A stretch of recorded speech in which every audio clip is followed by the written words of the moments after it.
And there was talk, we were told, that the Russians, realizing that deuterium is a toxic substance to biological entities, okay? Plants and animals. It also takes care of bacteria too. That this could become something that would enhance the Russian population. I'm Luke Story. For the past 22 years, I've been relentlessly committed to my deepest passion, designing the ultimate lifestyle based on the most powerful principles of spirituality, health, psychology, and personal development. The Lifestylist Podcast is a show dedicated to sharing my discoveries and the experts behind them with you.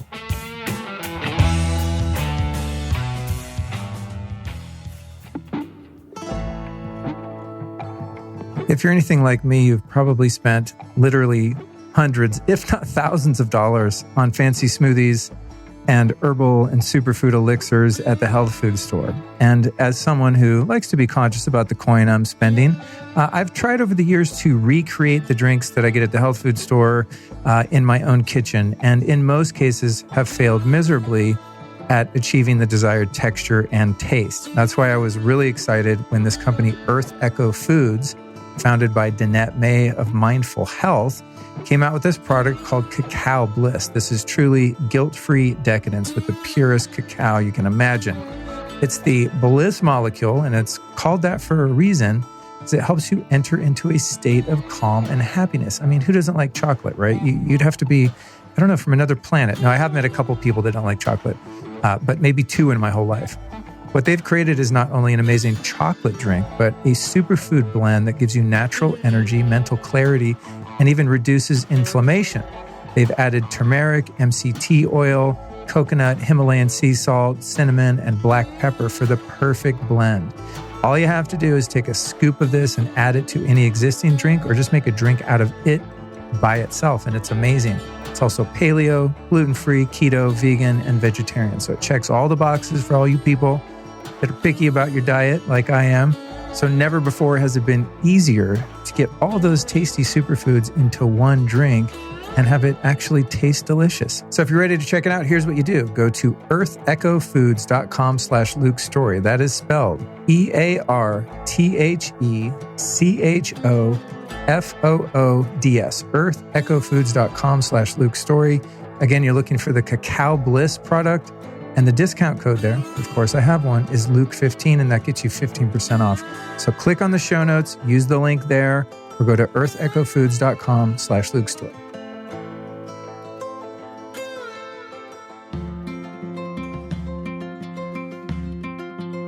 Are you sitting there listening to this podcast feeling all gassy and bloated because the food that you ate today isn't going down right? Or maybe you're sick of supplements that don't work?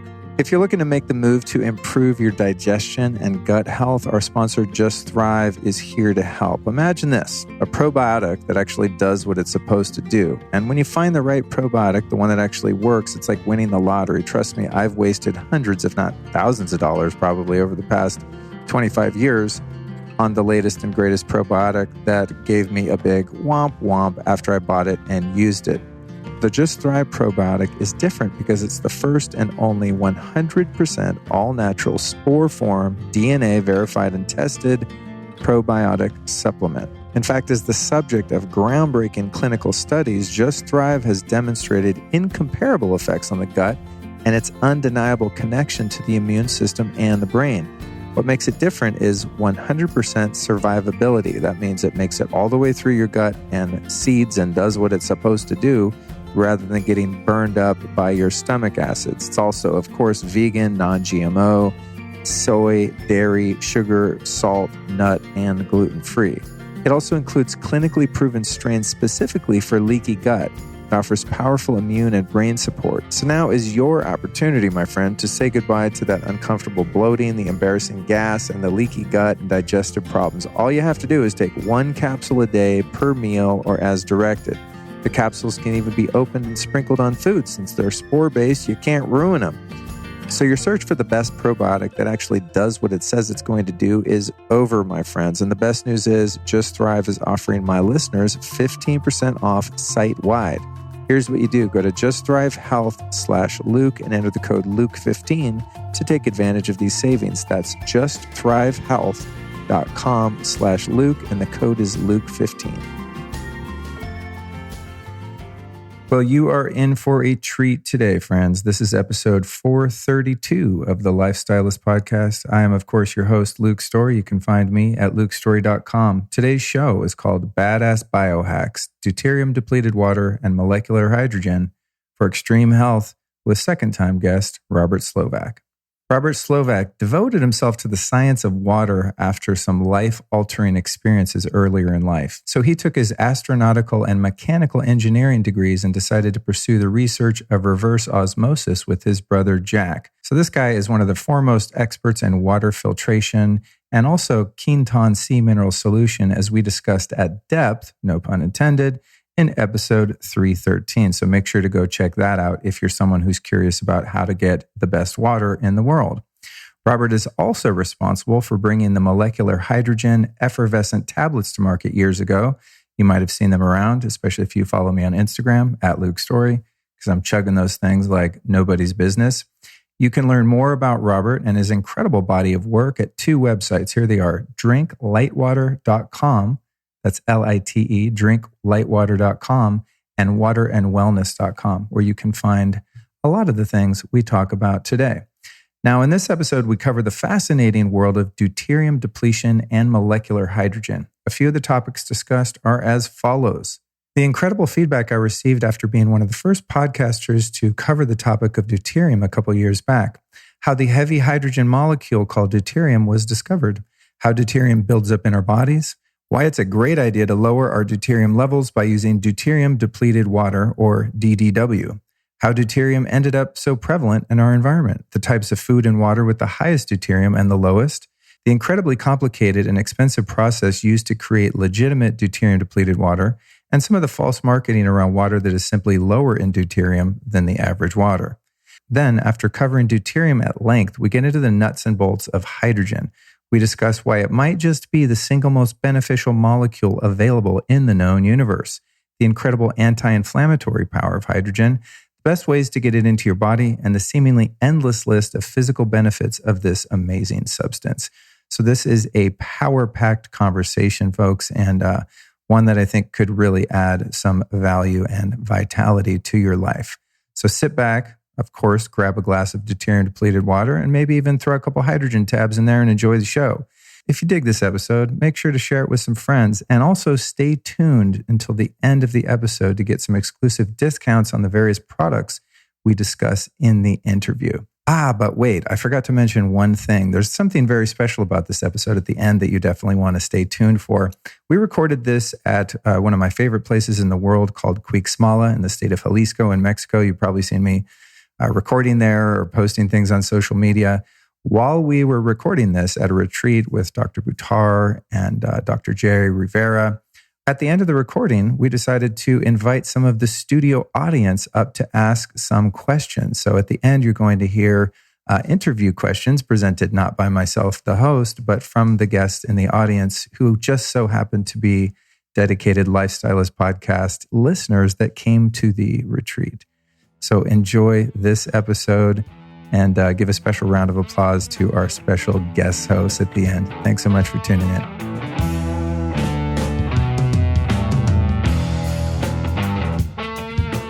Robert Slovak, deep dive. Deep dive. Oh man, I'm so glad we get to have this conversation. So let's just dive right in. For those that don't know, Robert was on a previous episode, also recorded here at lovely Cuixmala in Mexico, where we talked about Quinton sea minerals, water filtration, the best drinking water practices, all the things, the busting alkaline myths and all that. But today we're going to talk about deuterium depletion and molecular hydrogen. So break down in as simple terms as you can, what is deuterium? How did we get it in our body? Why do we want to get it out? Okay. If you don't mind me going back just briefly, 13.7 billion years for the Big Bang, one of the first things that was created was hydrogen and helium. Okay? And it's quite important to realize that, because currently, 13.7 billion years later, it just turns out that about 99% of the mass of the entire universe is still hydrogen and helium together, okay? It's really, to a scientist, it's preposterous, okay? All the other elements, all the other 90 elements, they're just like 1% of the universe, you know? All the planets, it's just hardly anything. Hydrogen and helium run the show. And of course, they're the content of most stars when you look at it at night. So this is my trusty periodic table that I take with me everywhere, because people are a little lost. But this is all the elements of the periodic table. And the first, because it's the lightest element, is hydrogen. But few people realize there's more than one hydrogen. And even fewer people realize there's more of most of the elements, different variations of each of the elements. And those variations we call isotopes. I think a lot of people have heard that. It's used in medicine and so on. But hydrogen happens to have 3 isotopes. One is the regular hydrogen, we'll call it. That's just a proton and an electron, the simplest element that was created. And then another isotope, the second isotope, is heavier because it has taken on a neutron into its nucleus. So you have a proton, a neutron, and an electron. And that's called deuterium. And it was created at the very beginning also. The neutron really liked playing in the sandbox with the proton. And then there is another form of hydrogen that we won't talk about anymore, and that's tritium. And that's a slightly radioactive isotope, and it has 2 neutrons and a proton. And we call it's unstable, so it gives off rays and matter and has a half-life of about, I think it's about 13 years. And it has been used in the past 50 years as a glowing indicator for watch faces. Okay? If you paint it on with some phosphors, you get it to glow. So we'll concern ourselves with hydrogen and the regular hydrogen, which is called protium, by the way, and the heavier isotope, deuterium. Now, what really blew everybody's mind when they discovered deuterium in the early 30s was that deuterium is twice as heavy as its sister isotope or brother isotope, protium. And that is like, wow, it's the only element that has an isotope that's twice as heavy. And in the world of atoms, twice as heavy is like if your girlfriend were twice as heavy as you. Okay? I mean, it makes a statement, right? Or if you woke up twice as heavy. Is the molecule twice as large Atom. also? Atom. Is the atom twice as large also, or just heavy? No. Oh, that's weird. It's just heavier because you Okay. crammed in a neutron. Oh, okay. So it's more dense. Yep. Okay. And isotopes, in their reactions and their involvement in chemistry, pretty much can substitute for the simplest form of the element. So deuterium can substitute. So let's take water, H2O, right? We normally think of that H as the simple H, 1 proton, 1 electron, and 2 of those combine with oxygen to form a water molecule. But you know what? Deuterium can do it too. So deuterium, if we call it D, and this is where kind of it gets tricky because people are trying to track, okay, you call protium H, you call deuterium D. But so you can have 2 protium and oxygen to make a water molecule. You can have a protium plus a deuterium plus oxygen make a water molecule, or you can have 2 deuterium plus oxygen and make a water molecule. So there's 3 kinds of water molecules in a glass of water. Interesting. And the water molecules that are just made out of 2 protium, the simple hydrogen and oxygen, we call that light water. And if one of the atoms of hydrogen happens to be a deuterium, science strictly calls that semi-heavy water. And if we have another water molecule made of 2 deuterium and an oxygen, we call that heavy water. But in everyday science, if it has deuterium in the water molecule, it's just called heavy water, even if it's only 1 deuterium or 2 deuterium. Okay, so they react differently. No one realized this at the beginning because we're used to, hey, if the isotopes can exchange for one another, but in reality, they do act differently in chemical reactions such as might occur in the body. Now, at the beginning, when deuterium was discovered, really nobody paid attention to its biological implications. Partly because in the world's water, and all the world's water contains some heavy water, there's only about 6 drops in every liter. And pretty much everybody said, that's good. No big deal. 6 drops out of, I think a liter's about 30,000 drops. Okay? No big deal. But scientists went crazy over heavy water. Because heavy water with deuterium in it could slow down neutrons like nothing else. And where did they want to slow down neutrons? In a nuclear reactor, because that's how you make it work. Wow. And then, so we're talking deuterium discovered in 1930s. What, at the end of the 30s, everybody's thinking of war, correct? Nobody's getting along. And the Germans, physicists like Heisenberg, the geniuses of that field, if I can make a nuclear reactor, Herr Hitler, I can make something that you're going to like called an atomic bomb. But we have to make the reactor first. And then I can blow up London. Okay? That was Hitler's objective. So he said, what do you need? He said, we need something called heavy water. Water that has deuterium atoms in it. How do we get it? Well, no one's making it except for a plant that's making it for research purposes in Norway. And it was very simple. Go take over the plant and get them to make us all the heavy water that you need.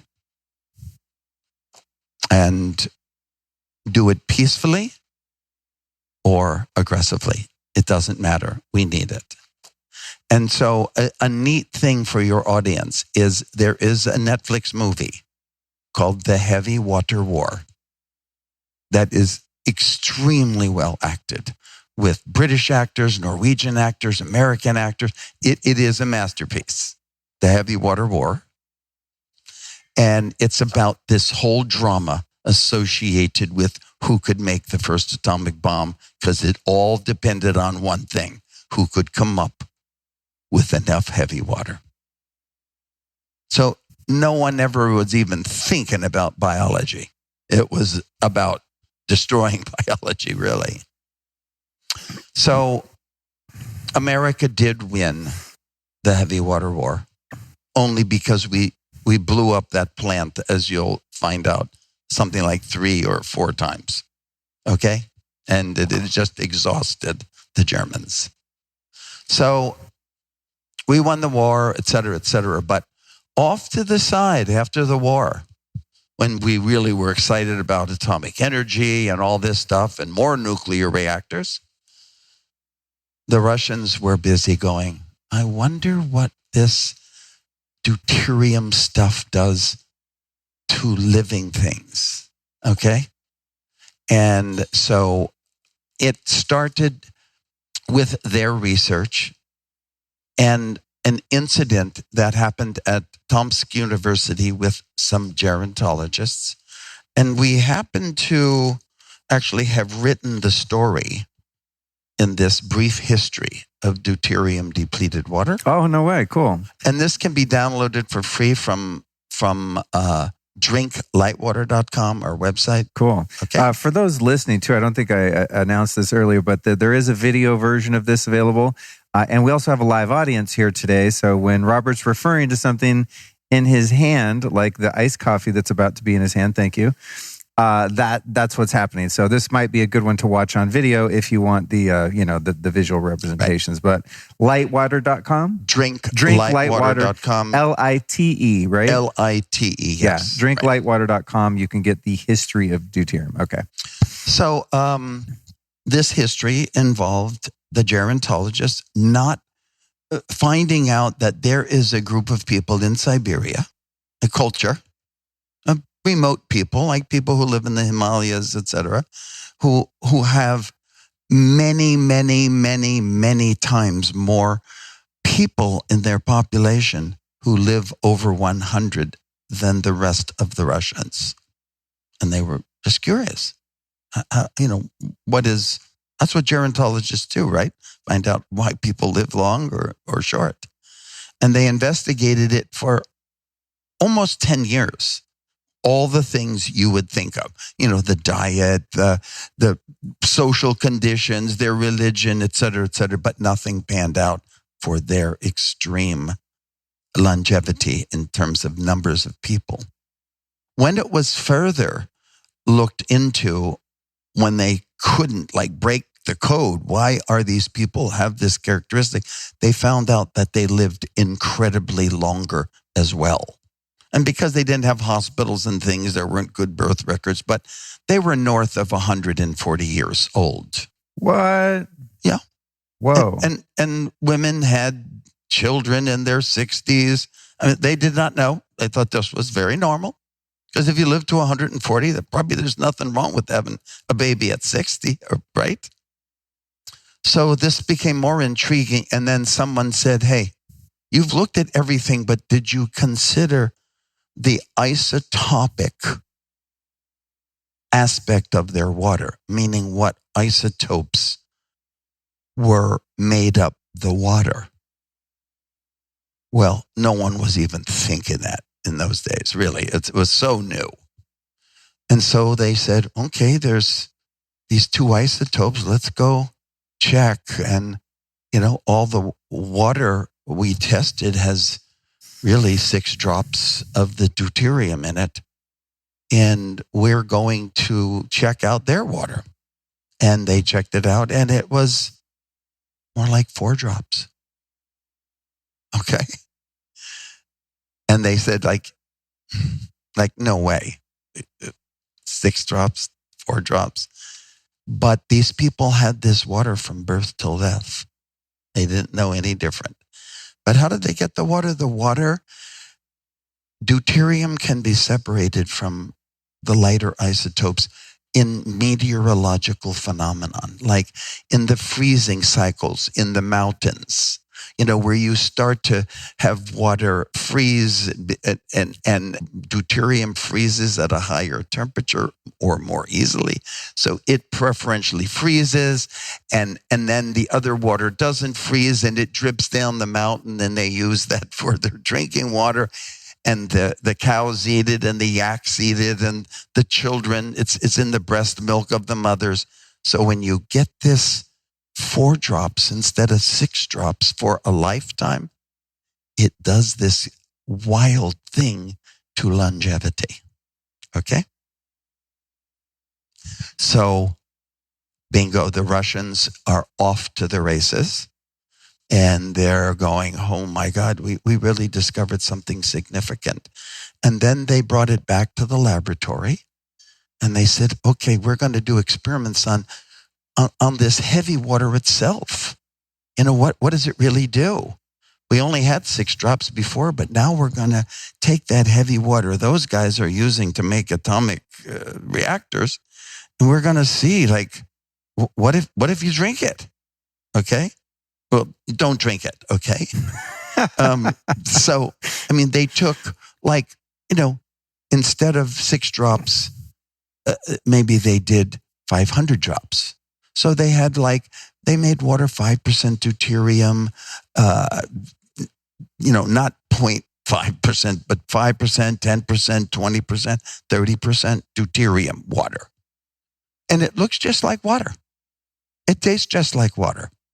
All right? Nothing unique. At 30%, the deuterium was put on. What do you do first? I mean, it's what I would do. Let's put it on seeds. Let's germinate seeds with it. One of the most fundamental things. And I'm thinking of it because tomorrow there's going to be this microgreens thing where you start with a bunch of little seeds and you put the water on it. And so it just came up for me. So they put it on the seeds, but the seeds never grow. Okay?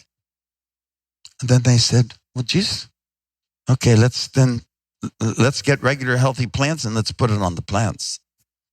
And the plants died in a short time with stuff that looks just like water and tastes just like water. And then they said, well, geez, maybe let's see what happens when we use it for the water for the mice and other laboratory animals. And most didn't make it over 5 days.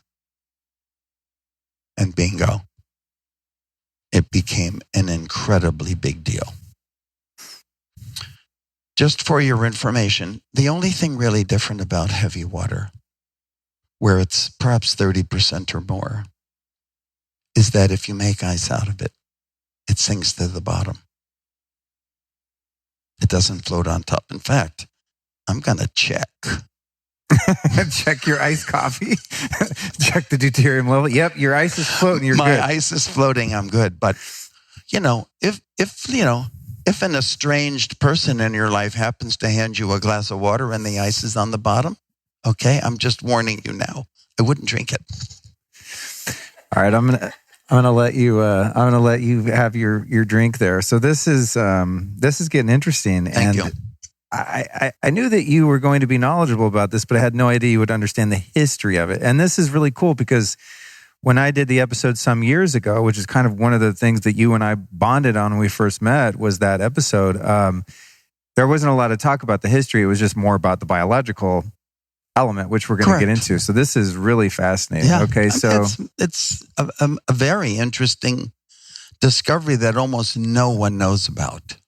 So what is next in the journey of this light versus heavy water? So the Russians really said, wow. And there was a point, at least we were told stories when we went, a partner of mine, Victor Sagolovsky, who happened to have been born in Russia, but lives in the United States, and he's a scientist guy like me. We both said, Victor, you know about Deuterium-Depleted water? Yeah, I've been following it for years. I have too. Really interesting. And it seems like there's a couple of articles coming out on it. Okay, when are we going to Moscow? We're going next month. And we did. We went to Moscow and we arranged meetings with all the scientists, et cetera, et cetera, et cetera. And we got to know the inside story. And the Russians were more advanced in it than anybody. Largely because they kept it a secret. Okay. And there was talk, we were told, that the Russians, realizing that deuterium is a toxic substance to biological entities, okay, plants and animals. It also takes care of bacteria too. That this could become something that would enhance the Russian population. Okay? I mean, what if we could take this poison out? Would that be something that would enhance the health, longevity, et cetera, of our population? and Russians have always had trouble with their population. And I really we never got a good answer, like, why didn't they follow through on it? Maybe only the rich and famous would do it. But the bottom line probably was, it's so expensive to make. It's so cumbersome to make to this day. And much hasn't changed since even the 60s, that it's not very practical. And today, there's only enough made by all the players, and there's 3 or 4 players, okay?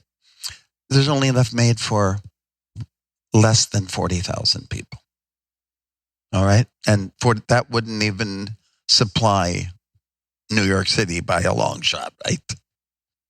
So it's not a big business item at this point because it's so hard to make. And in terms of taking, a municipal water or a spring water and creating deuterium-depleted water or light water, what are we talking about in terms of volume? If I take 10 gallons of normal water that's laden with this deuterium and I want to create a net of... Okay, so it's not a volume thing. Remember, there's only 6 drops of deuterium in a liter. Okay, so you're going to take the 6 drops out and you got the whole liter. Okay. It's hard to get those 6 drops out. I see. Okay. So it's very cumbersome in terms of the energy needed to do it then? The energy, the technology, the mechanisms, the optimization of the process took years. Okay?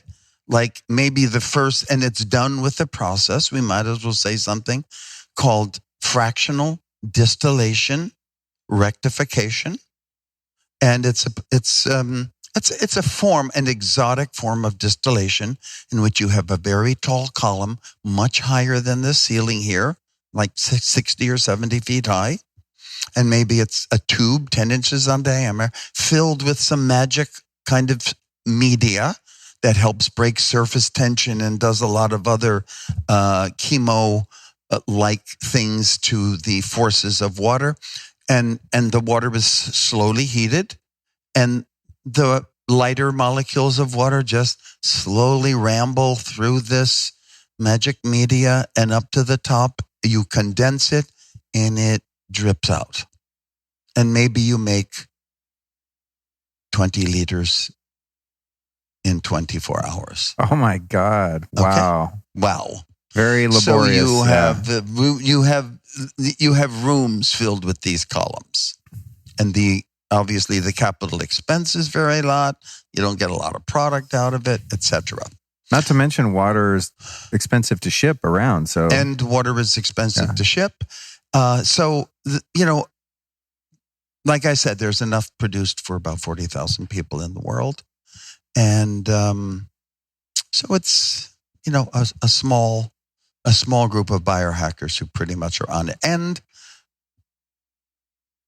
some very key athletes. It changes the entire metabolic scene of an organism, and that's what we should talk a little bit about. Before we go into this as a health practice, I'm curious, since hydrogen in general is the main substrate in the known universe that matter is created from, as you indicated in the very beginning, then this deuterium version of hydrogen would be present in almost everything. And from what I understand, it's more prevalent in certain types of foods, like carbohydrate foods, sugary foods, things like that, versus not much present in fat, like a coconut oil or lard, butter, etc. would be low deuterium, but not by more than 10 or 15%. Okay. Okay, it's not like one thing contains 10 times more. Not at all.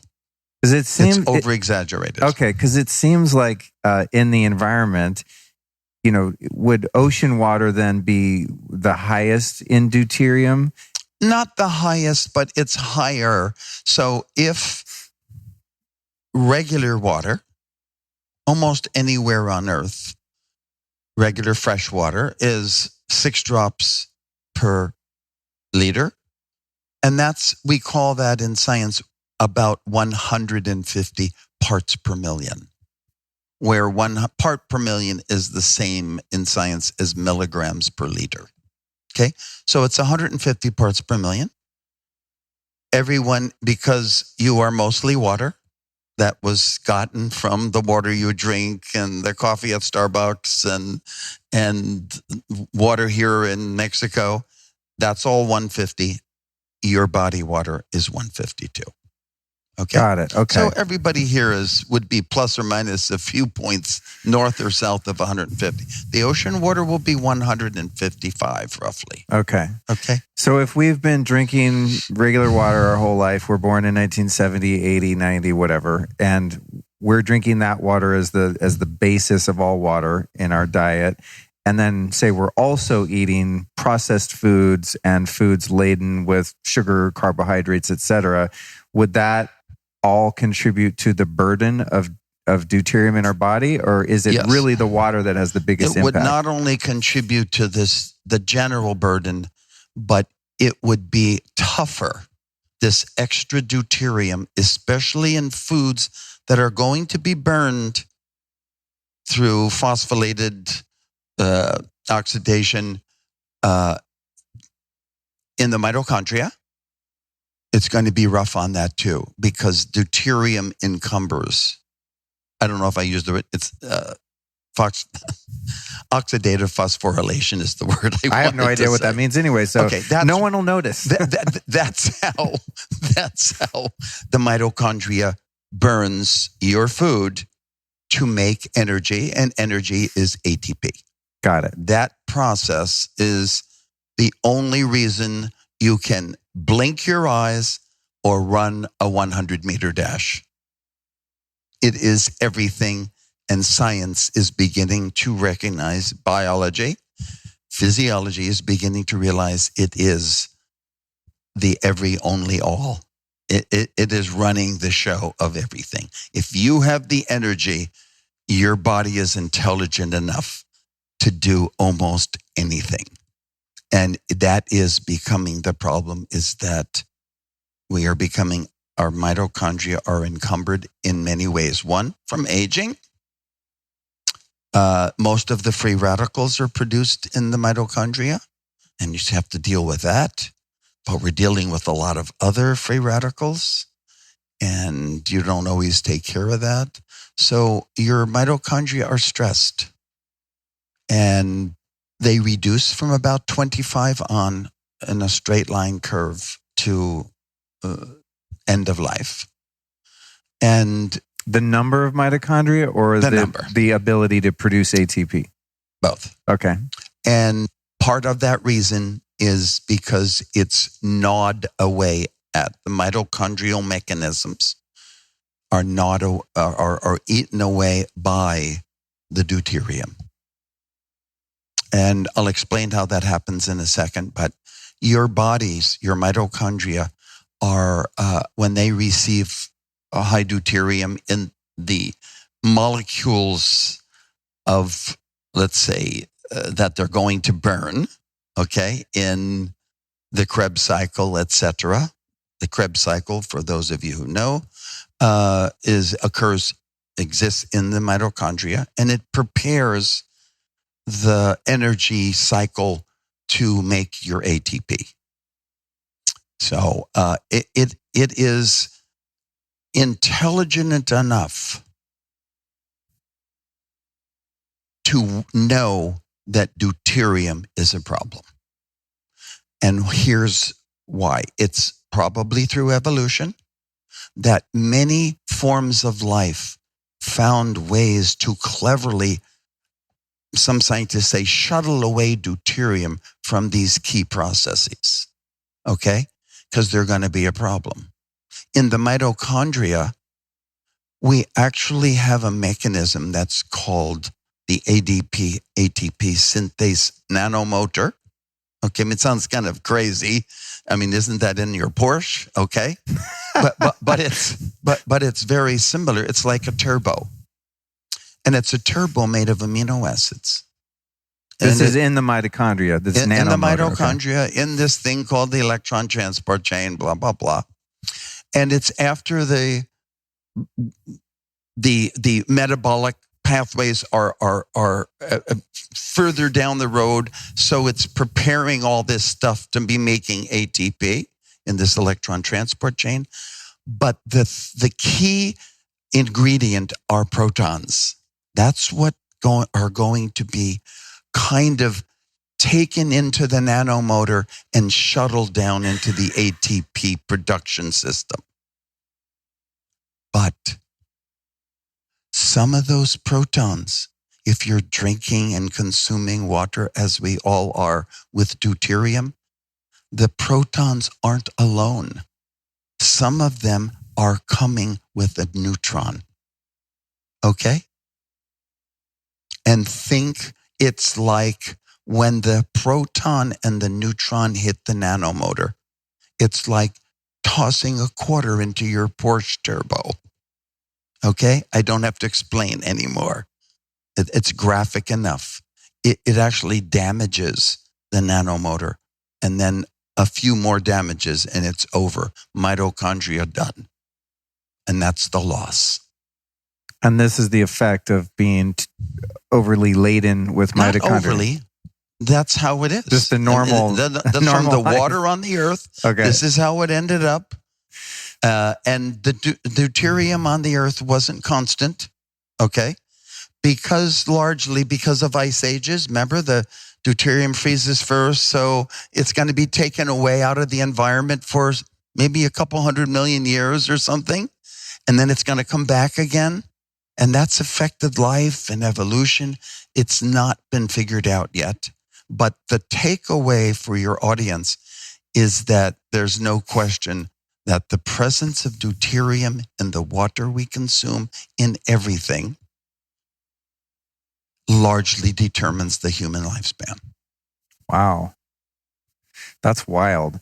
Okay, where do I want to go with this? There's You want to drink of Deuterium-Depleted. There's so much to this. So, okay, so if we're inhibiting the potential functionality of the mitochondria, yes, by gumming up the nanomotor that produces ATP with this deuterium. Beautifully said. And this isn't a toxin like a mercury or something that we can chelate out and get rid of.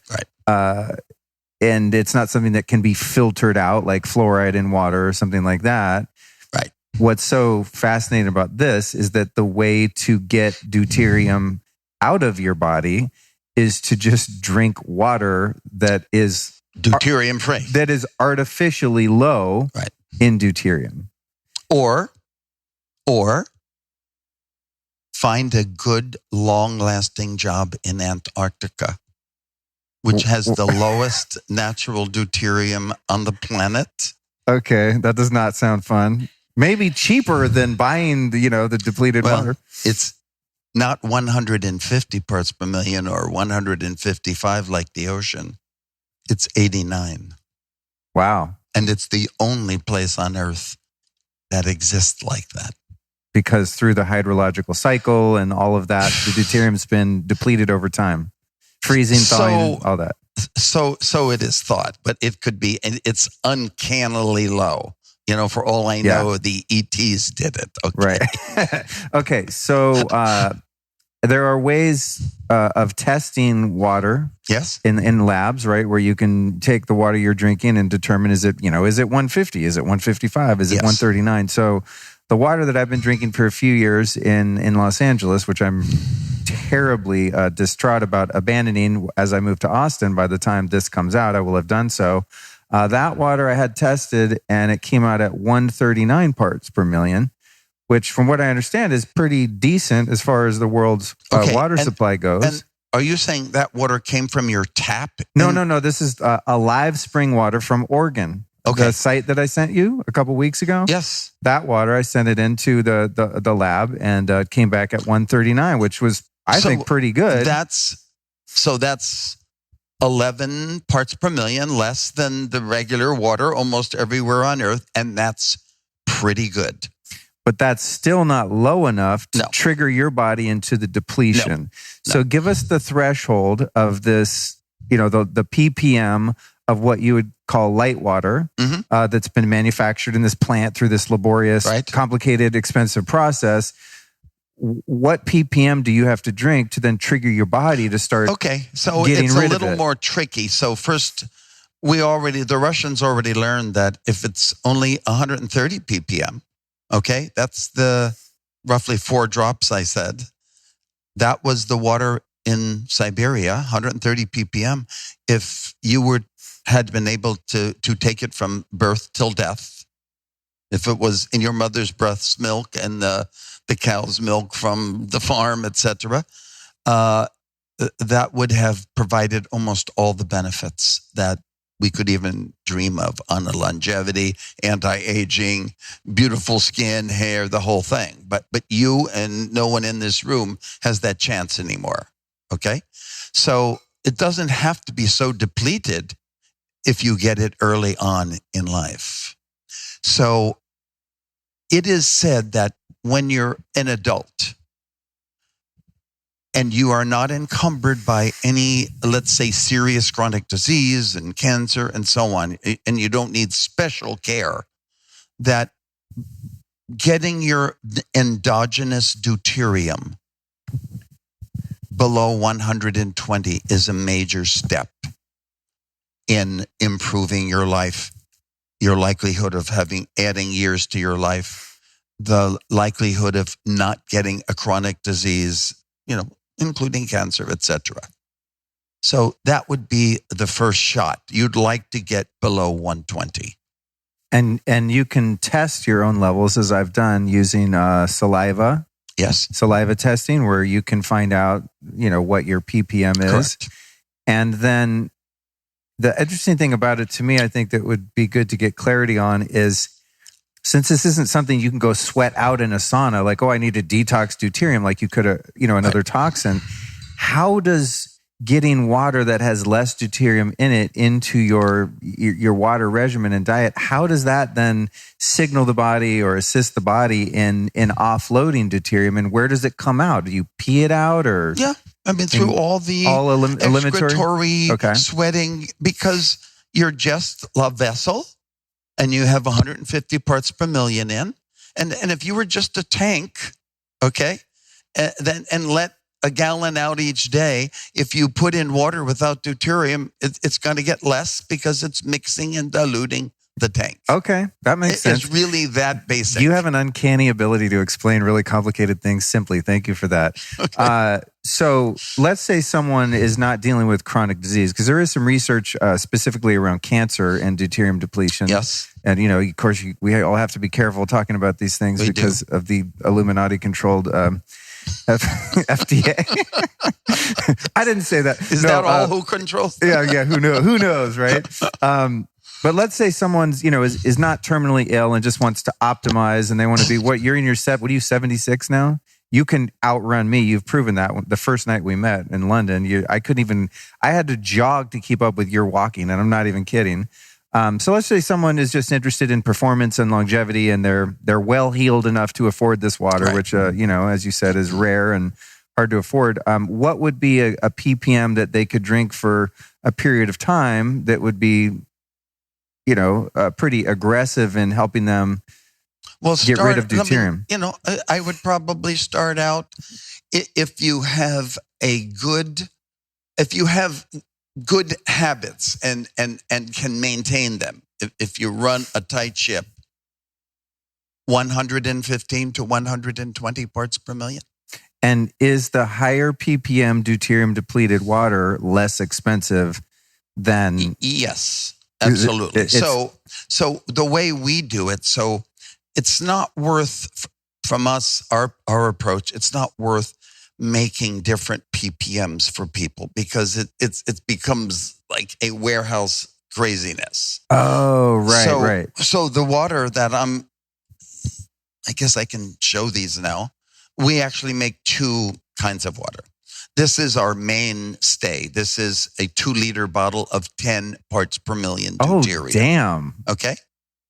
And this is kind of our holy grail. This is 5 ppm, okay? And it's in a glass bottle. But most people get this because it's more economical. And something I didn't know, it's crazy to have to ship glass bottles from Russia. I want you to know. Yeah, I can only imagine. They don't all make it, for one thing, okay? Yeah. And shipping empty glass bottles from Russia would probably be astronomically expensive. So let's say somebody takes a liter of the 10 parts per million. Let's say I have my Alive spring water. I always give them a shout out because I want them to grow so they can deliver to Austin eventually. Let's say I have a great high Rocky Mountain spring water source it's a low, say a 140 ppm. And I want to continue to drink that because I can't afford to drink, 10 parts ppm. So could you take a 10 parts per million deuterium depleted and dilute regular drinking water? Precisely. And you end up with a 120 or 110 or whatever? Exactly. So if I mix this 1-to-1, in other words, 1 part of this, and it could be 1 bottle, 1 liter, 1 pint, okay? If I mix 1 part with this with 1 part regular tap water at 150, you're going to have a little lower one, but let's make believe what everyone here has, 150, I'll get 80 parts per million. And you really don't have to, unless you're working on a special condition or something, you don't need to do 80. It will cause your body to deplete faster, but it will cost you more. You'll be paying a higher price. Got it. If we mix this 1 part to 2 parts, that's 103 parts per million. Which is still less than any natural water on Earth except for Antarctica. If we mix this with 1 part to 3 parts, we will have 115 parts per million. Yours would come out like maybe 112 with your 140 ppm water. And if you mix 1 part with 4 parts, you get 122. Yours would come out to be about exactly 120. Okay? So that's how you do it. So this, for you, if you were to just say, Robert, I'm going to start out with the 120. So this 2-liter bottle would end up making, 10 liters. Oh, wow. Of 120 parts per million for you. Wow. Okay. And then it just gets, if he's not rushing his depletion, it gets to be at 3-to-1 or 4-to-1. It's like a visit to Starbucks, really. It's nothing exotic. And did you test your deuterium levels before you started drinking the water and very recently? And what's the difference and where are you right now? I was almost like 150 on the nose, and now I'm about 100. And it's more difficult for me, and it would be for you. We travel. I try to bring maybe 1 or 2 of these with me. Sometimes I can't. And then you run out. I don't always have this. And then I break the rules too. A glass of wine has deuterium in it. And I'm not giving up my glass of wine.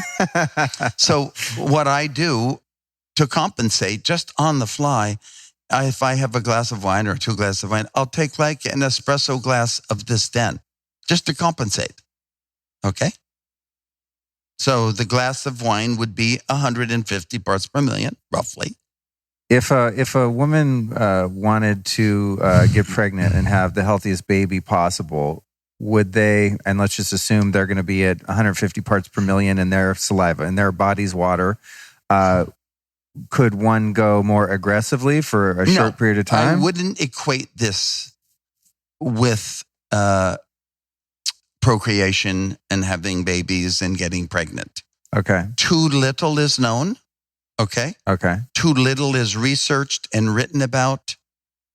And it is thought by some that this slowing down of reactions caused by deuterium, which is, think of it as heavier and it moves slower, okay, even though that's not very scientific, that this could encumber things that are needed during fetal formation. Got it. So we right.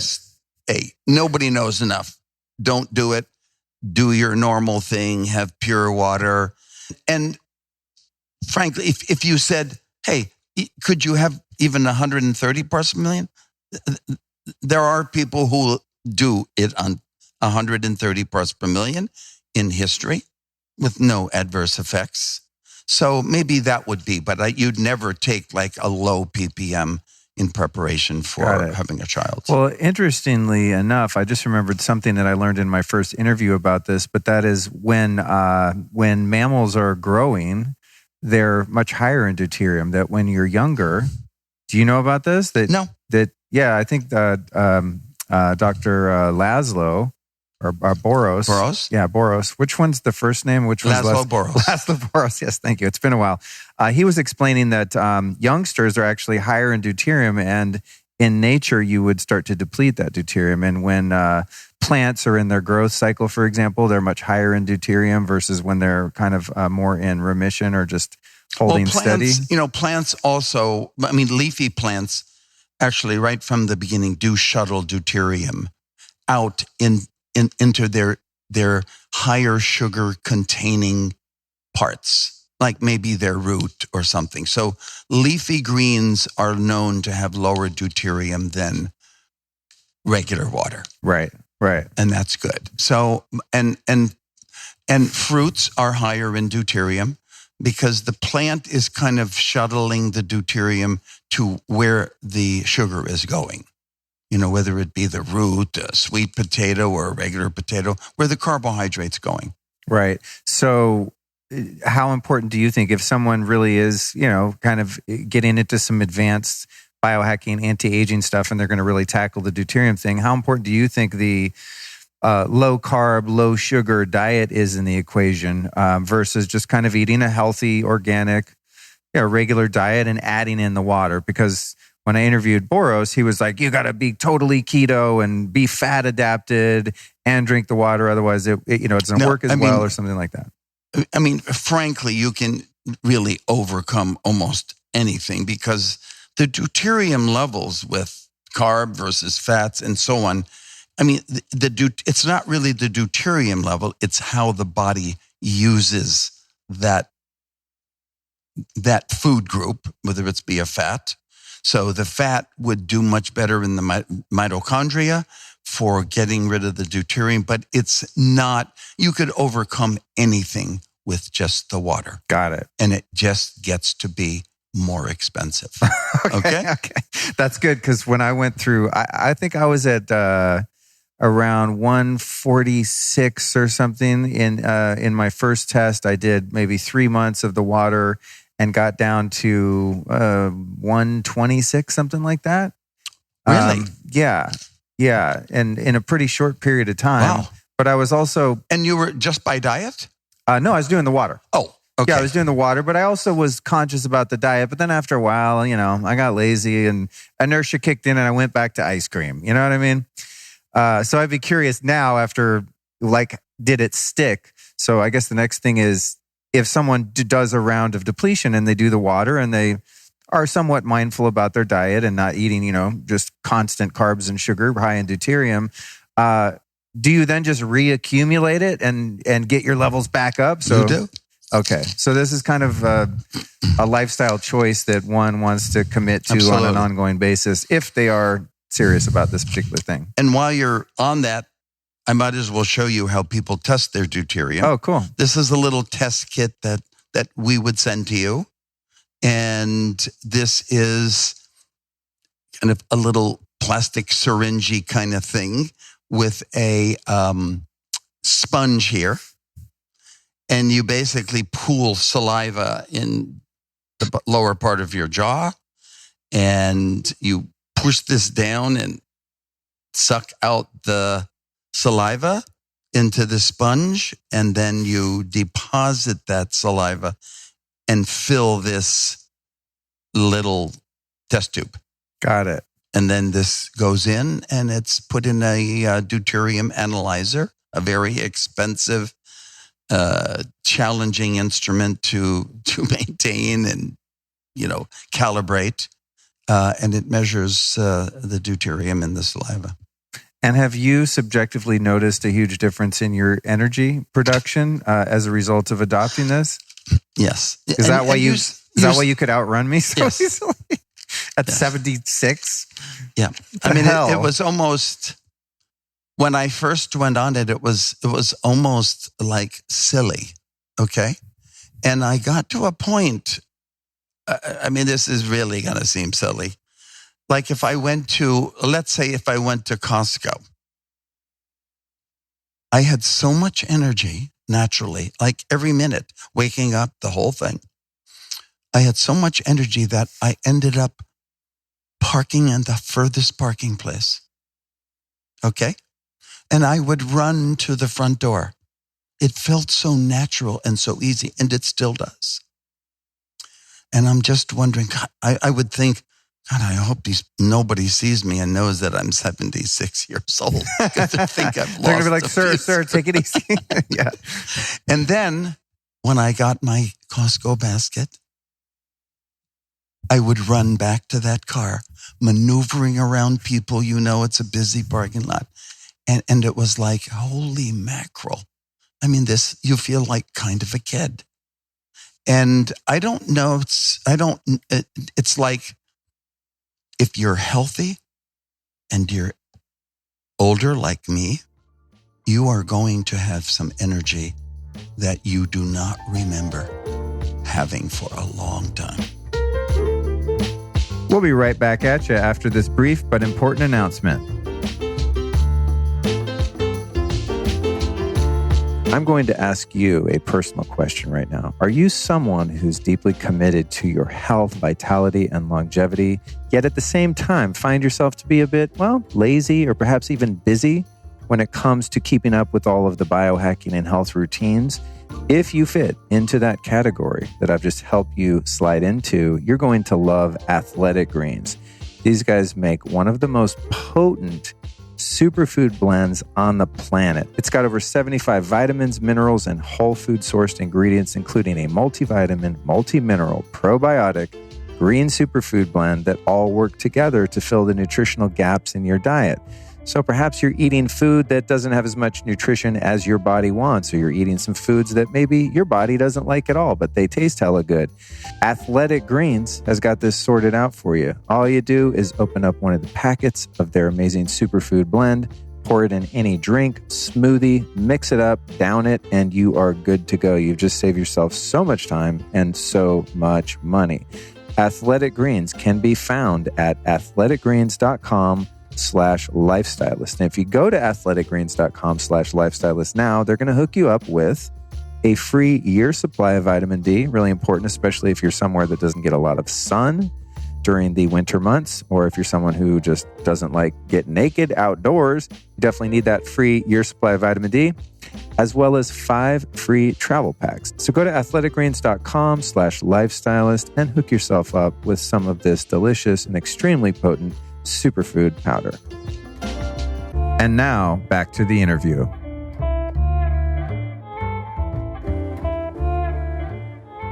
All right, let's get down to brass tacks. How? Because now I'm like, I want some of this damn water. So for one of these 10 parts per million larger bottles that you could then, as you indicated with your great math skills, which shows you're cognitively doing pretty well, much better than I at this point, or maybe you're just born with it. So we could dilute, as you said, we could make 10 of those liters with 1 liter and still be doing pretty well. Yes. How much brass tacks? No, we'd make 10 liters with 2 liters. Sorry. Okay. So that's 2 liters and we make 10. Right. How much is one of those bottles? So from you guys, yeah, I know there's a couple companies out there. So this is sold. It's really the because we have the lowest in the world, we don't have to ship you so much. It really helps, because shipping water, there's nothing worse than shipping water. Okay. Yeah. So we only do this by subscription. We make exceptions for certain people, but we really want people to not like dabble in this. We know what it's capable of, and there's such a shortage. We want everybody to benefit to its full potential. So you have we give a subscription. You have to buy 2 packages of 4 of these bottles. That's 8 2-liter bottles. That is per month. And that should get anyone through this, through a month. Okay. And they can cancel at any time. And we make it easy, but we want that commitment because we want them to be serious. And that package is $160 each package. So you're looking... So a 1 month supply, $160? For 1 package. So, okay. But they buy 2 to make it through. Got it. Okay, got it. And that person, if they were doing the high level, like I told you, 122, they could probably get by with that for 1.5 months, okay, with a high dilution. But I'd say the preponderance of our customers may not be in the best health, and they're looking for this for a health reason. And 2 4-liter packages is just about right for a month supply to replace all the water. That's what the rule is. You have to replace all. When I say all, at least 90%. That means, no more Starbucks visit. You're going to lose some things because you have to make your coffee with water. You have to make your tea with water. People who buy almond milk or macadamia milk, you've got to make your own, or else it's going to take you a long time. It's going to take you much longer to get your levels down. Exactly. Because you're just putting it right back in. And you're wasting money by doing that. Got it. So after 3 months, we give a discounted deuterium test, severely discounted, to show them how well they've done.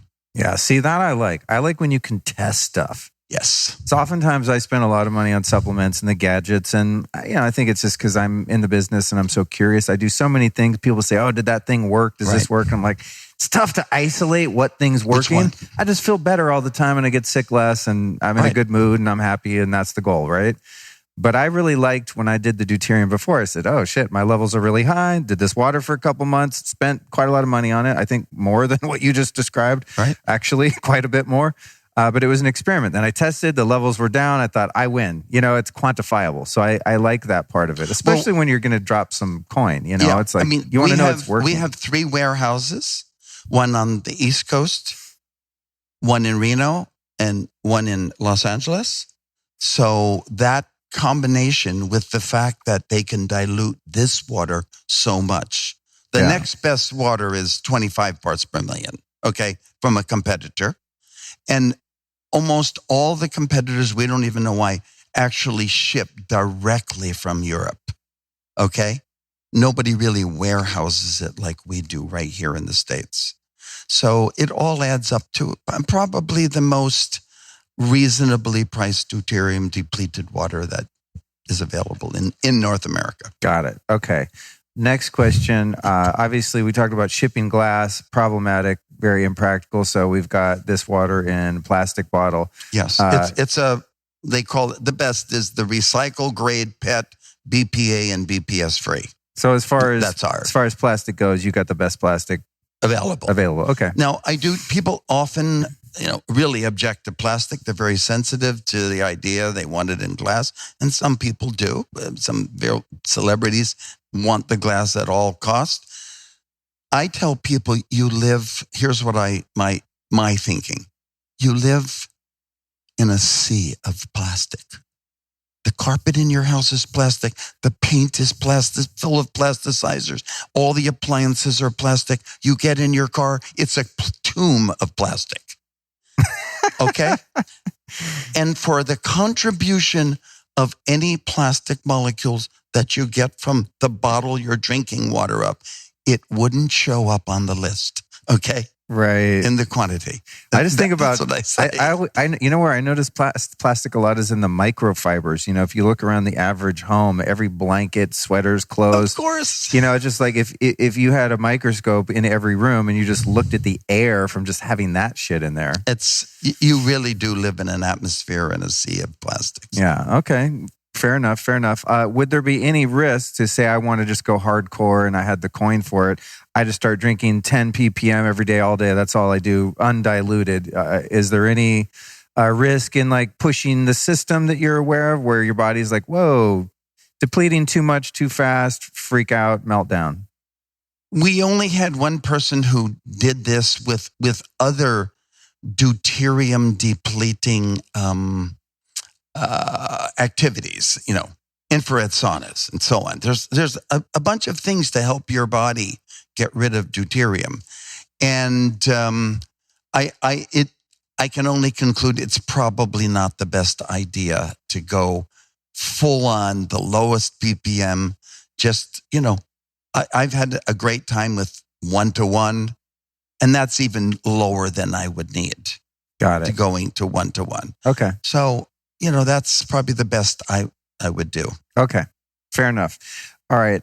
In the interest of time with our studio audience here, how you guys hanging in? Okay. So hard to gauge because I've never had a studio audience. I don't think maybe. I mean, I have had a couple events where we just made a podcast out of it, but I've never had an actual podcast. So I'm like, oh, there's people over here. What are you guys doing? This is creeping me out. But I do want to cover the other hydrogen. And it's funny because when we started, I didn't even realize we're actually just talking about hydrogen the whole time. I know. But in terms of supplementation, you know, when people ask me, and I think that's why I love talking to you, what are the 3 top supplements or practices you would do? And it's always difficult. And I always say for the record that to me, the best biohacks and health practices are free. Number 1, prayer and meditation, sun gazing, sun exposure, breath work. I mean, you do that. And grounding. Yeah. You know, all that. Hot therapy, cold therapy, ice baths. Right. You commit to that as a lifestyle, you probably won't need and organic food, you know, all that, right? Incredible. You probably won't need supplements. But since most of us humans are lazy, we would rather take the pill than wake up at 6 a.m. and sun gaze and ground and do all the things. So if I was pressed, I have to say, in terms of what my body responds to and the benefits, I would be Quinton sea minerals, which we covered in another episode, just the fundamental building blocks of biology. And, you know, again, people can learn about that in a 2-hour conversation we did before. And the next one would be Deuterium-Depleted water. I mean, it just is. I'm not kissing your ass because you're here and these are things you're really into, but you really zeroed in on the 3 things. And the other one is molecular hydrogen, the hydrogen tablets. Right. I feel really good when I'm doing that on a regular basis. And that is something I absolutely do every single day, the Quinton and the hydrogen tabs. And the hydrogen has even taken on a greater significance since the coronavirus pandemic. Okay? Because hydrogen plays a very big role.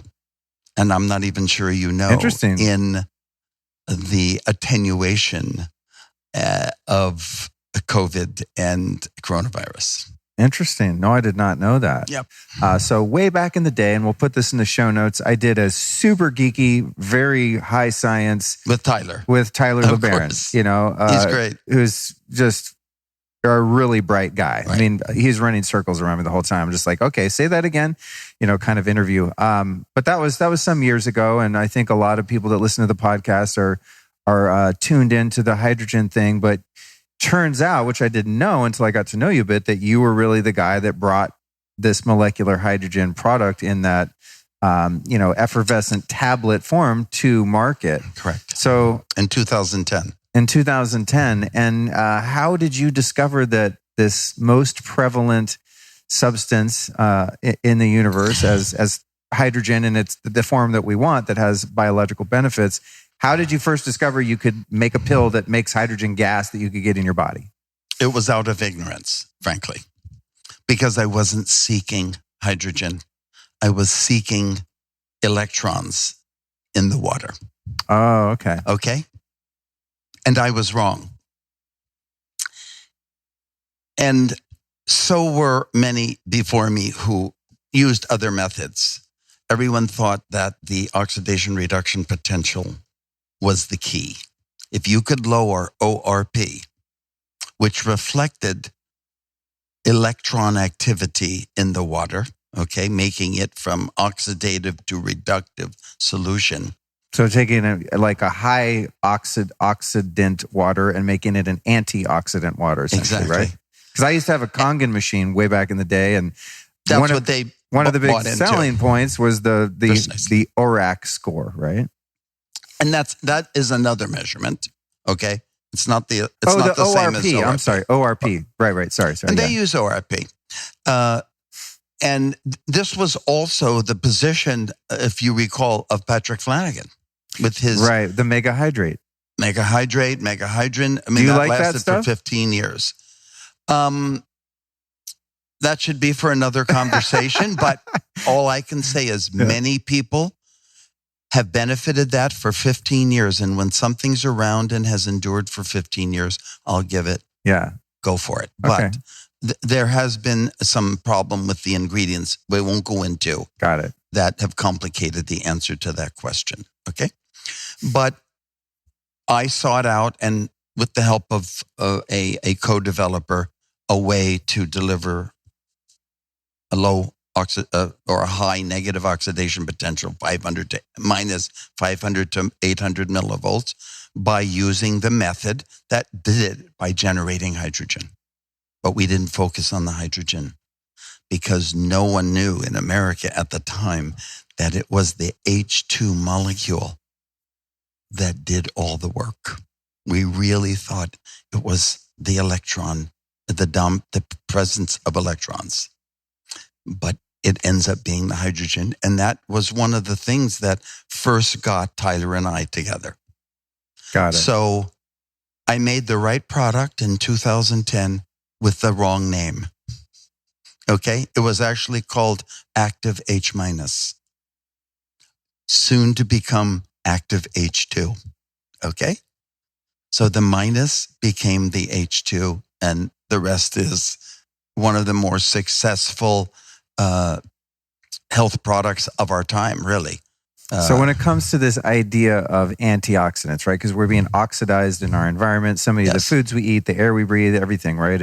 We're basically rusting, essentially. We are. So if I'm going to look for an antioxidant-rich food like acai or blueberries, for example, versus drinking a glass of molecular hydrogen gas-infused water, I mean, we're talking about a vast a difference between the potential benefits there, right? I mean, are they even in the same category? From a pure standpoint of the reduction of the worst free radical, hydroxyl radical, yes. But don't forget, like the acai and the green juice is also having polyphenols, okay, which are part of the antioxidant, but it also does many other things in the body, okay? Got it, okay. That hydrogen wouldn't do. Okay. Hydrogen is a hammer for several things. One is hydroxyl radical sequestering or neutralization, whatever you want, and for regulating the antioxidant system, such as catalase, superoxide dismutase, glutathione. It's involved in the regulation of those. It's too complicated a subject to get into. And then it also acts as the all-important signaling molecule that we read more and more about, okay? So, like signaling molecules, since we're on the subject, been on the subject of mitochondria have their own DNA, okay? They do their own thing genetically, but they let the DNA in the nucleus know what they're doing. And they do it through signaling molecules that send through the cytoplasm, okay? Hey, here's what we're doing. Okay, thank you. You're doing the right thing, kind of thing. So signaling molecules are a relatively new kind of awareness of scientists. and they're very important. And some signaling molecules, like nitric oxide, they're free radicals, and you need them. So one of the neat things about hydrogen is that other antioxidants like vitamin C and maybe glutathione, et cetera, when you take them, especially in a volume, they may neutralize or destroy or cancel some valuable signaling molecules. Okay? But hydrogen does not. Oh, that's interesting. It was one of like the big deals. Oh my God, the hydrogen isn't taking down the signaling molecules. So that's one of its neat benefits. Why do I feel so much better when flying when I do hydrogen water? I'll take these tabs. I'll put 3 or 4. I mean, it's probably overkill, I'm sure, and wasting money. But I'll put 3 or 4 tabs in a bottle of water and just chug that every 90 minutes or so on a flight. And I've literally I can't stand flying without it, because flying is one of the things I struggle with the most in terms of it just wrecks me. And I'm always working on fine tuning. It's a relatively newer aspect of hydrogen, in that hydrogen in its gaseous form, when consumed as infused in water, has a relevance to lung and respiratory function. Oh, wow. In fact, the place I'm going to go is a strange place. My favorite. The strange place of Luke's story. When the Chinese discovered, because they have viral problems too, okay? They may have created them, but they have them. When they combined hydrogen and nitric oxide, it gave incredible relief to the COVID impairment of respiratory function. Okay? So much so. I mean, I can't believe that we're talking about this. That a beverage researcher who has for the longest time always he was fascinated by putting hydrogen in water. Okay? I did it with a tablet, right? But he wanted to make he was an expert in beverages. He wanted to make a hydrogen beverage. Now, most hydrogen beverages have been a failure because hydrogen goes through everything.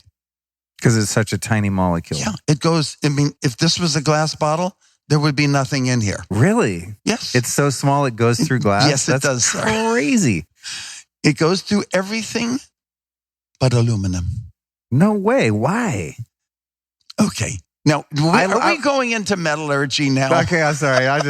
My curiosity takes us in the weeds. I forget why. We just know that. All right. So this guy and there's been a lot of hydrogen products that are in, I don't know, flexible packs. I can't remember what. Yeah, I've seen them at the store. Yeah. Do not get those. Because there's almost the hydrogen, even though they're aluminized stuff, the seaming and things, the hydrogen just doesn't stay a long time. The only way that is practical to do ready-made infused water hydrogen is to have a can, and it's not even a normal aluminum can, okay? That even in the process of putting the water in this can and then this top is put on, this has to be done with another level of technology to make sure that seam is flawless. I mean, it's crazy. Wow. But he perfected it. And he made this product he made H2 beverage. H2 Bev is a famous product that's sold. The only really successful canned hydrogen product. And it's great. But he decided when COVID came to make HydroShot. And HydroShot, we're going out on a limb here. HydroShot contains not only H2, but it contains something that generates nitric oxide in the body. Okay? And if you read, and I can't tell you anymore, this is a little miracle worker for one of the problems of our time. Noted. We'll Okay? read between the Noted, lines. sir. And the results have been among the craziest I have ever seen, meaning its efficacy. And there is even a companion one to finish the job called Silver Bullet, made by the same company. And this contains zinc and egalocatechins from green tea, which has another function. And these two together do something that a lot of people who know better can't do. Okay? Does the hydrogen help shuttle the zinc into the cell? No. Hydrogen. This kind of is one part A and part B. Got it. Okay. And I would love, in fact, when we're done, I'm going to tell you guys, okay? We just don't. I understand. You got it. I mean, this is something to note, everyone, seriously. Okay. Really special. Okay. In terms of parts per million, when we're going back to the deuterium conversation, we want as few parts per million in deuterium, that heavy hydrogen. Yes. But in this case, what we're looking for in a hydrogen drink or product is higher parts per million. So when higher parts per million. when it comes to a canned version like this, or the active H2 tablets that you guys make, and the countertop hydrogen water machines that have kind of come and gone over the past few years, what is the highest ppm that you can get on a regular basis, and which one of those versions does it? Provided that's the goal. Like if you want the most hydrogen per drink. Most electrolytic electrolysis-based machines, typically like an alkaline ionizer, like the Kangen, make less than 1 part per million. Okay? If you just bubble hydrogen into a glass of water, okay, for some period of time until the hydrogen is saturated in that, it's about 1.6 parts per million. The technology and the early tablets did just that, 1.6 parts per million. But some very clever technology was added to my original technology, in which like nanobubble forms. This is like very high-end stuff that stays in the water longer and kind of disintegrates hydrogen into the water. And this is now, this mainstay active H2 product is now between 8 and 10 parts per million. Okay?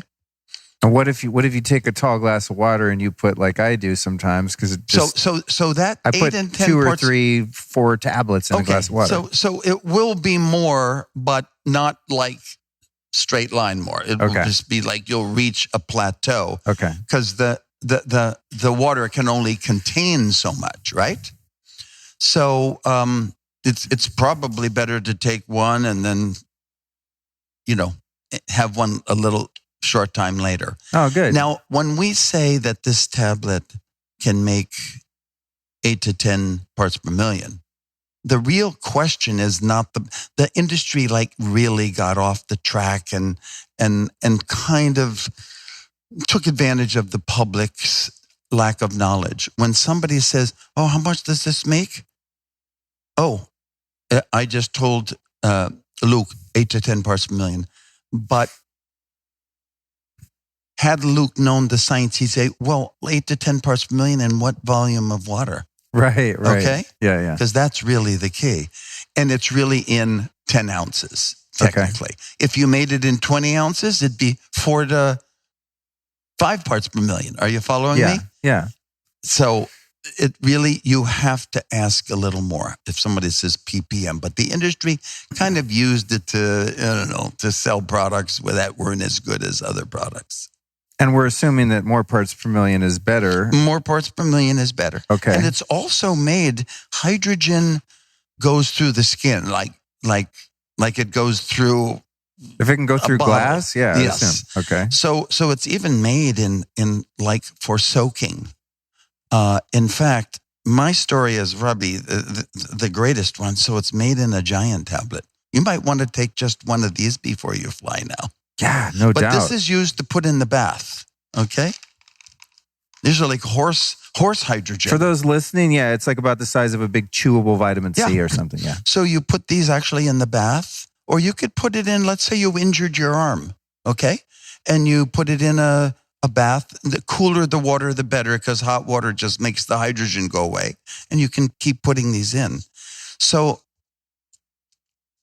in my, maybe I'm physically fit at my age, but I think I'm getting stupider and doing stupid things. So I went on a run in a very rough terrain place with somebody who was an accomplished rough terrain runner.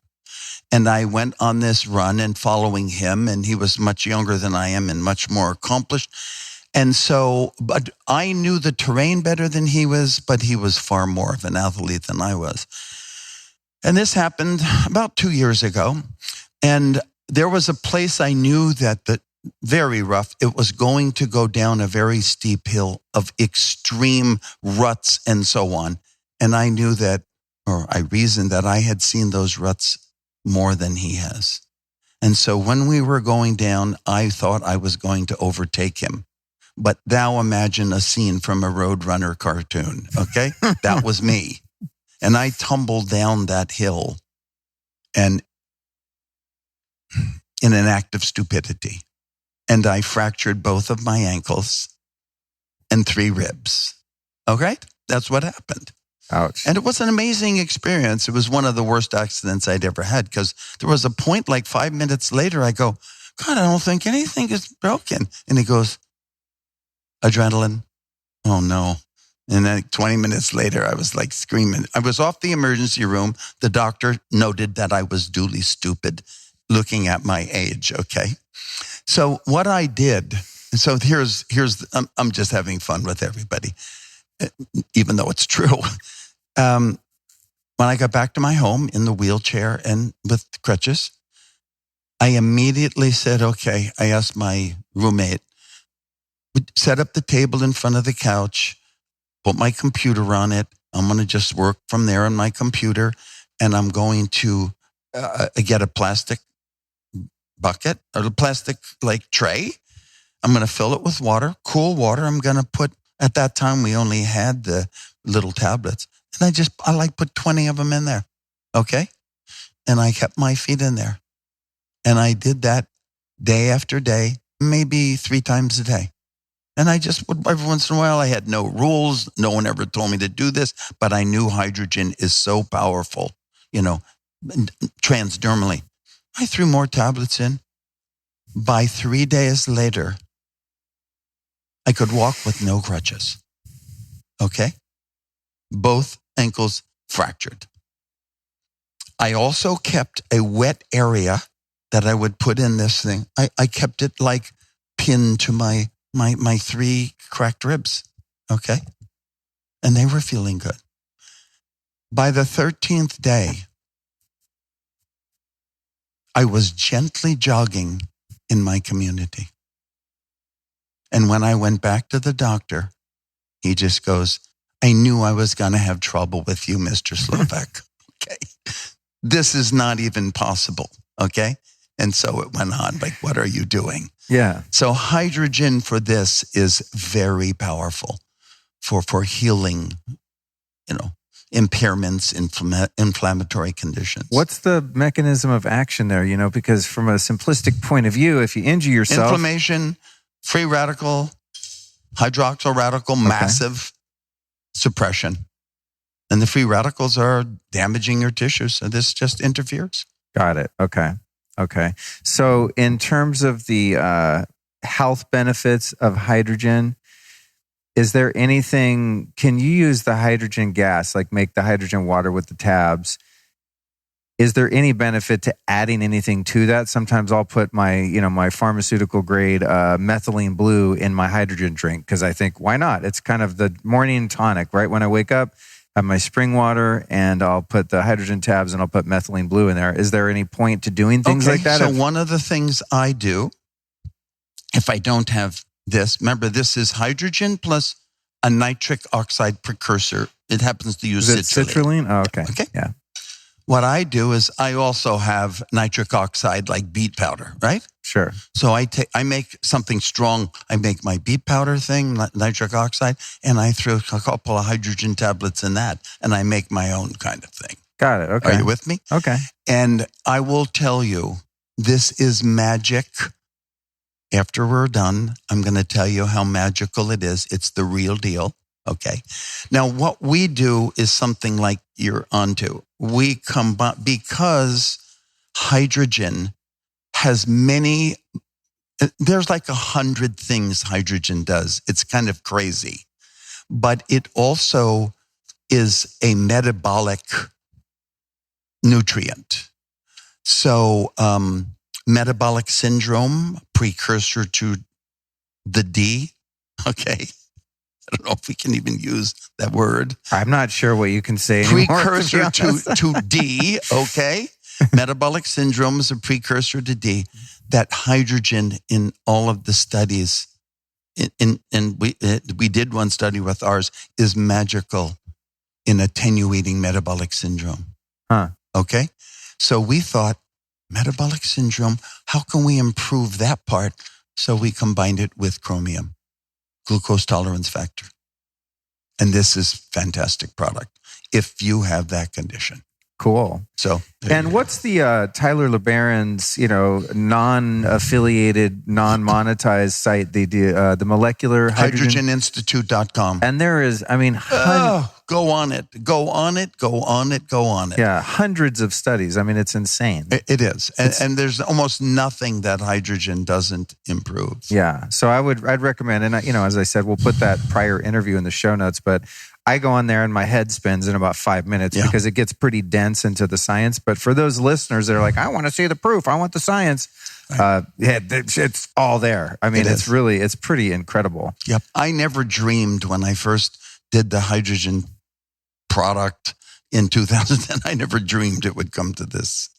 Awesome. All right. Well, now's a good point, I think, to take a pause and see if we have any of our audience members that want to come up and take a question. Do we have any takers? Okay, cool. Would you do me a favor and just grab that chair and bring that chair up and just put it right here in the middle? Okay. First, name and location of residence, and then fire away. My name is Wayne Morris. I'm just outside Killaloe, Ontario, up in Canada. Cool. Have you ever listened to the podcast before? I haven't, but I'm certainly going to start listening. Great. So, right on. Well, you better now. You're intrigued. on it. I have to. All right, cool. What do you got for us? So I'm wondering, we hear about long time ago, and in kind of a biblical sense, that people lived a lot longer way back. I'm wondering, was there a point in history, in the Earth's history, where the deuterium levels were lower? And is there any evidence of that? And has it been changing over long periods of time? There are probably nothing more recent than information, perhaps as far back as 20 to 30,000 years, in which they know the deuterium varied fairly dramatically. But the bulk of evolution was long over, okay? And it appears that many species, plant and animal, had developed mechanisms to avoid this deuterium, okay? It's apparent from the design of cellular functions. But so the answer is I've never seen anyone link it biblically except for this. And this is really fringe stuff for Luke's podcast. Sorry, Luke. No, go for it. At some point in studying and bringing Lite Water to America, someone notified me and said, "Oh, Robert, you're into deuterium-depleted water." He said, "Have you ever seen what the contactee Edward Billy Meyer ever said in his writings. If those of you who don't know Edgar Billy Meyer, he's world famous. I think he's perhaps 90 now. He is a Swiss farmer who produced the most crazy evidence and volumes of brilliant writings about everything from the universe to science that this 8th grade Swiss farmer could not have written, right? But volumes. And it was published. And he goes back as far as like the mid 40s in his contact. And he wrote, he even has photographs of flying saucers and so on. And it was always entertaining for me. But he said, did you ever see what he wrote in 1975 about deuterium? I'm going, he couldn't have. I mean, hardly anybody used the word deuterium in 75 unless you were a physicist. And he goes, here, I'm going to send it to you. And I have it. We published it on our website somewhere. And he said that in 1975, he wrote, my contactee was a Pleiadian female. And everyone knows her. And you can go on Netflix or maybe Amazon and see at least one of 5 Billy Meyer documentaries made, worth seeing. And so he asks his Pleiadian person, how long do you guys live? And she goes, my Pleiadian group can live about 1,000 of your years. Okay. And he asked her, I recall, how old are you? And she said, I'm about 300 years old of your years. And he goes, okay, how come humans have such a short lifespan compared to you? And she said, without hesitation, there's 2 reasons. You have a defective magnetic field. Hi, Jerry. We do. On the planetarily speaking. Yes. Okay. And number 2, you have a contaminant in all of your water called deuterium. What? I'm not joking. It's there in writing. That's wild. And he obviously had no idea what deuterium meant. Okay. And I don't even know if he investigated it after that, but that's the first mention of it I saw in this way historically. Now, 20 years later, there's another famous contactee called Wes Bateman.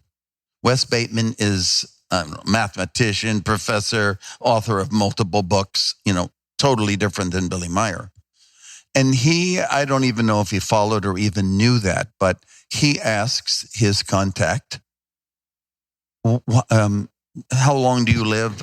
I don't remember what they said, but he says, how come human lifespan is so short compared to yours? And they only said one thing.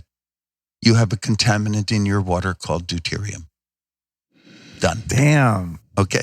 So I have a follow-up question to that then. Does that help? It does. But I'm wondering also, is there some condition that turns protium into deuterium, whether it's a natural condition or is that even possible? Or it's just... No, it could happen. I mean, frankly, I'm thinking, could it happen in a nuclear reactor where you're bombarding like the cooling water with neutrons? It probably happens. Okay. I'm just guessing from my own atomic physics, but I don't think it could happen unless it was an atomic level thing. Now, could that happen in stars? Absolutely.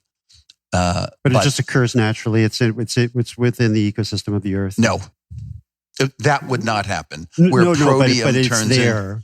It's there naturally, just in the Earth's water. It's there from the beginning, right? Except this magical place called Antarctic, and it always has fascinated me. We know nothing about Antarctica. We know we're not allowed to know about Antarctica. We know only a few people are even permitted to go there. But when I will say this is kind of another little anecdotal thing. When I was determining what deuterium analyzer to purchase, I was investigating the places that had one. And I went to the closest one to where I lived in Lake Tahoe was Sacramento State University, where they had a very advanced geophysics department. And I made an appointment, and she had one of the famous deuterium analyzers. And so I went there for a training, and the representative from the company came there. And before he got there, I was just talking. She goes, "Oh, what do what are you measuring deuterium for? And I said, well, we're bringing over, we're getting involved in deuterium-depleted water and so on. She goes, what? She's like, what do you do that for? And I told her the story that I kind of related to in just a few minutes. She goes, I can't even believe it. I've owned this machine for 3 years and I never even heard of this. And I'm going, what do you do with it? And she goes, well, I do things like I test like mollusks for deuterium. But and then I said, that's interesting. Where do you do this? She goes, well, one of the places I've been for the last few years is Antarctic. What? Yes. And they take water samples and they measure what the seaweed deuterium, because deuterium is a really easy indicator for processes, okay? Geologic processes. So she goes, but there's something that's like resonating in my mind because, she said, when you belong to the research groups, there's like, you go to cafeterias and mess halls to get your food. And she goes, I remember collecting things that I never could figure out, and I didn't care either. But there were so many conversations like, hey, Jim, how's your kidney doing? Or how's your this doing? And there were conversations about the improvement in health that she didn't pick up on as, who cares, But she said, I wonder if it could have to do with the fact that these people are drinking like straight on 89 ppm water for their whole stay in Antarctica. Wow. So there's another piece of the equation. So wow. If I could ask just one more quick question, for sure. tied onto that. Are they just melting the ice from Antarctica? Yeah, the snow and ice in Antarctic. I don't know a lot of details, but it is... all low. And maybe it's just the restriction of going there, but wouldn't it be cheaper to just go and get a big bunch of ice from Antarctica and do you think if you can swing that deal, I'm in? Okay? Because I figure one freighter could bring back all we ever need for as long as we're going to live. And right. I have asked many people, and it's just don't even go there. Don't even think about it. So okay, but thank you. It is the way to do it. Wow. We got to get the flat earthers to all get together and break this system down. Got to make a deal with NATO and the Warsaw Pact. Exactly. I don't know. Yeah. So you asked some pretty cool questions. Yeah, thanks, man. Thank you so much. Thanks for having me. Yeah, for sure. All right, who's up next? Want to come up? This is fun. I want to do this more often. This is cool. I get to just kick back and you ask the questions for once. Where you from? Name, etc. My name is Brad Lito. I run a business out of Jackson, Wyoming called Cooking in the Dark. So my questions are mostly structured around food. Wait, what's your business about? Give yourself a plug. Oh yeah, sure. I do private cooking around the Western Wyoming area. My basic mantra is food should be medicine, and I just like the experience of meeting new people, engaging in the experience of breaking bread, sharing a meal, and that meal making you feel wonderful. Awesome. So, cool. Yeah. So thank you. Robert, my question is mostly about hydrogen and hydrogen uptake. From your experience and your research, are there any things dietary-wise, any particular foods that help the human organism with their uptake of hydrogen? And kind of following that question, are there any sources of natural hydrogen aside from taking a tablet that are a way of administering it into your system without going out and buying a tablet? Or is this something that we should all be focused in obtaining for ourselves? I like questions that challenge me. So, but the very nature of hydrogen being the smallest molecule in the universe And the fact that you can't even keep it in a glass bottle should lead you to the answer of this. Okay. I mean, the hydrogen, when you consume hydrogen in any form, it is extremely rapidly diffused throughout the body. Its diffusion coefficient is just extreme. And what is perhaps more interesting is that even though there are literally well over 1,000 studies on the benefits of almost every category of health of hydrogen-infused water, the gut, an ideal gut with the proper microbiome and microbes in it, and I should know what they are, but I don't, but I bet it's on Tyler DeBaron's website, produces about 1 liter of hydrogen a day. Okay? And so some people go, well, geez, if it's producing 1 liter of hydrogen, what the heck do I have to take 15 cc's of hydrogen for? Well, somehow that hydrogen is accounted for. Okay? That somehow it's used in a special way in the body, that supplemental hydrogen just goes a different pathway or different pathways. So that's one part of the answer. Hydrogen, there's no blood-brain barrier for hydrogen. It's just anywhere and everywhere. Let's see, what else did I want to say? Inhaled hydrogen, also a powerful delivery system for hydrogen, is especially effective in cerebral, where there's some cerebral trauma, stroke or an accident, etc. So this is something that your guests should note. And there's now much more popular, we're seeing inhalation hydrogen machines. Okay, they can be very expensive. Yeah. And, you have to think about the service. They're complicated. And also the researchers note a difference between inhaling hydrogen and its effects versus hydrogen-infused water ingestion.